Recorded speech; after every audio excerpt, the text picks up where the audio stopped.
Bismillahirrahmanirrahim. Assalamualaikum warahmatullahi wabarakatuh.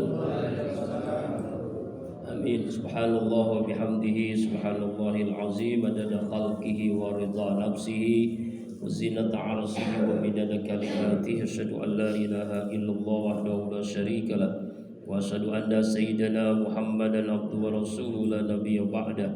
Allahumma salli ala sayyidina wa maulana Muhammadin wa ala alihi wa ashabihi wa man tabi'ahu bi ihsanin ila yaumiddin.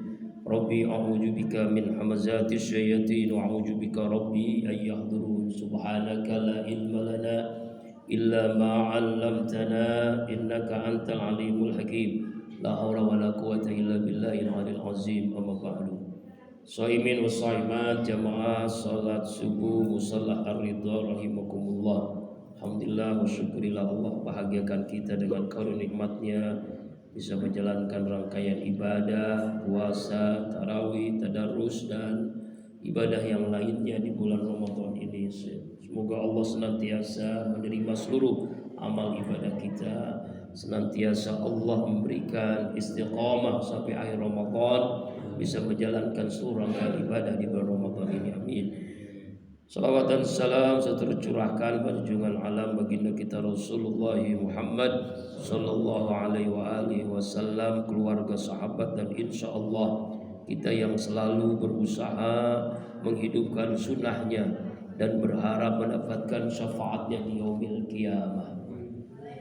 Allah subhanahu wa ta'ala berfirman dalam surah Al-Baqarah 185, A'udzu billahi minasyaitonir rajim. Syahrul Ramadan allazi unzilal Qur'an fihi hudal linnas wa bayyinatin minal huda wal furqan. Bulan Ramadan adalah bulan diturunkan Al-Qur'an yang memberikan petunjuk ya dan membedakan antara yang hak dengan yang batil. Inilah diantara keistimewaan Ramadan, yaitu Syahrul Qur'an, bulannya Al-Quran. Semua orang yang berhubungan dengan Al-Quran maka diistimewakan Allah. Semuanya, siapapun dia, Allah muliakan. Al-Quran turun di bulan Ramadan, maka bulan Ramadan menjadi Sayyidus Suhur, pimpinan bulan. Al-Quran turun melalui malaikat Jibril naik kedudukannya menjadi Sayyidul Malaikat, menjadi pimpinan para malaikat. Al-Quran turun kepada Nabi Muhammad SAW, maka Nabi Muhammad menjadi Sayyidul Anbiya'i wal Mursalin, menjadi penghulu para nabi dan para rasul. Al-Quran turun di malam Lailatul Qadar, maka malam Lailatul Qadar itu khairun min alfi syahrin, lebih utama daripada 1000 bulan. Karena itulah orang yang membaca menghafal Quran menjadi ahlullah, menjadi keluarganya Allah. Bayangin, Allah sampai mengatakan menjadi keluarga.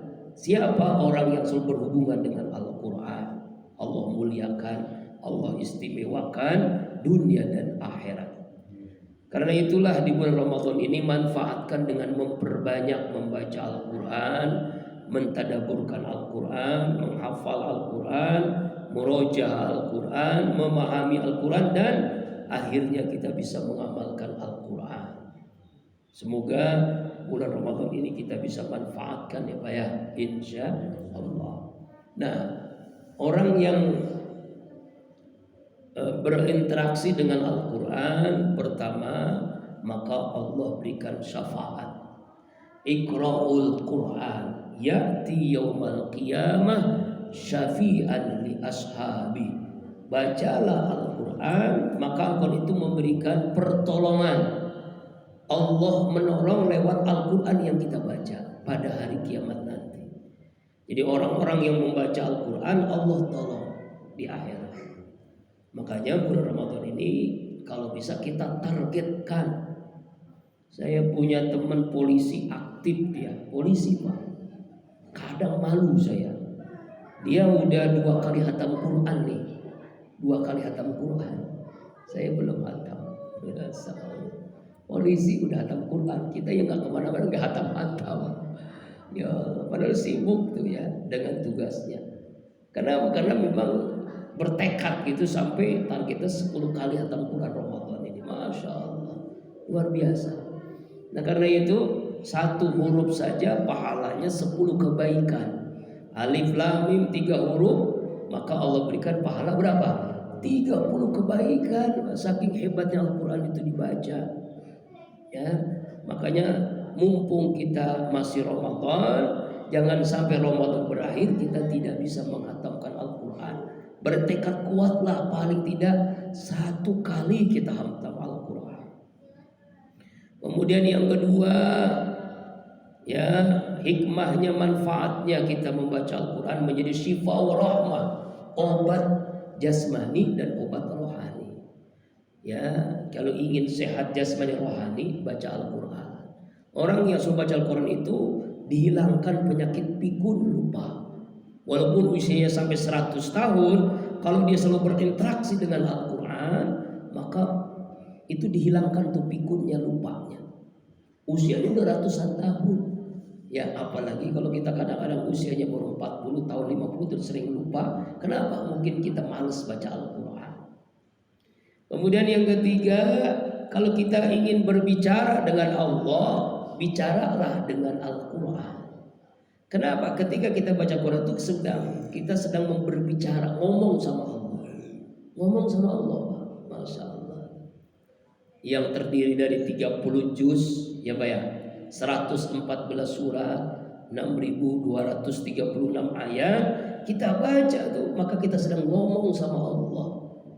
Makanya selesai kita membaca Al-Quran kan ada doanya, khutbul Quran, Allahumma arhamna bil Quran. Ya Allah, rahmati kami dengan Al-Quran, sayangi kami dengan Al-Quran. Ya tuh. Karena itu Bapak jamaah rahimakumullah, bahkan kata Rasulullah itu, surga itu sangat rindu dengan 4 golongan orang ini. Mustaqatun, ya, al jannah mustaqatun ila arba'ati nafarin. Ada, kalau kita kan rindu dengan surga, ini surga rindu dengan 4 orang ini. Siapa yang pertama? Talibul Quran. Yang pertama orang yang selalu berhubungan dengan Al-Quran, orang yang selalu membaca Al-Quran, orang yang selalu menghafal meroja Al-Quran, orang yang selalu memahami Al-Quran, maka dia akan dirindukan oleh surga. Nah ini biasanya kan kita rindu sama surga nih. Surga rindu kepada orang yang selalu membaca Al-Quran. Masya Allah. Pertama orang yang selalu membaca Al-Quran, berhubungan dengan Al-Quran. Yang kedua, orang yang memberikan makan kepada orang yang kelaparan. Orang yang selalu sholat malam ketika orang dalam keadaan tidur. Kemudian yang keempat, orang yang puasa di bulan Ramadan. Ini orang yang dirindukan oleh surga. Surga sangat rindu kepada orang yang selalu membaca Al-Quran. Tapi harus diingat Bapak jamaah rahimakumullah, yang terakhir tausiah singkat ini ada 3 golongan orang, sikap orang Islam kepada Al-Quran. Nah kita ini termasuk sikap yang mana? Yang 2 ini rugi ini. Tapi yang beruntung hanya 1. Siapa saja yang rugi itu? Yang pertama, faminhum zalimun li nafsi, yaitu kelompok yang zalim kepada dirinya sendiri. Dia baca Al-Quran, dia tahu halal haram, tapi tidak mau melaksanakan Al-Quran. Dia membaca ayat misalnya, Allahul bai'a wa harramar riba. Allah halalkan jual beli, Allah haramkan riba. Riba paling demen. Contoh nih, kan mau lebaran tuh banyak bertebaran orang jual uang. Iya ya, uang dijual 1 juta jadi 1 juta 20 ribu, itu riba tuh Pak. Jangan anggap remeh.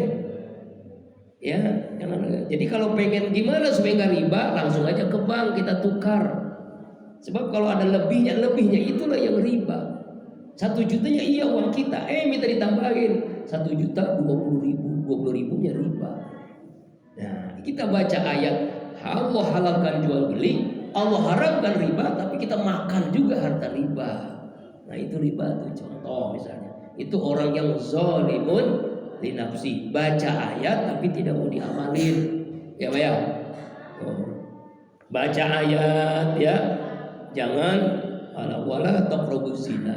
Jangan deketi zina, tapi nauzubillah masih ada orang yang suka berzina. Nah, itulah.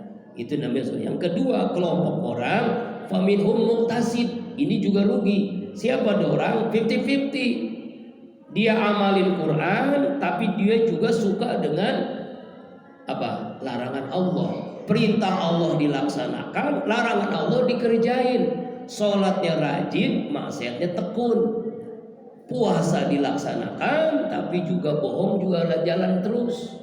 Zakat ditunaikan tapi riba dimakan juga. Haji dilaksanakan tapi korupsi paling gede. Nah, 349 triliun.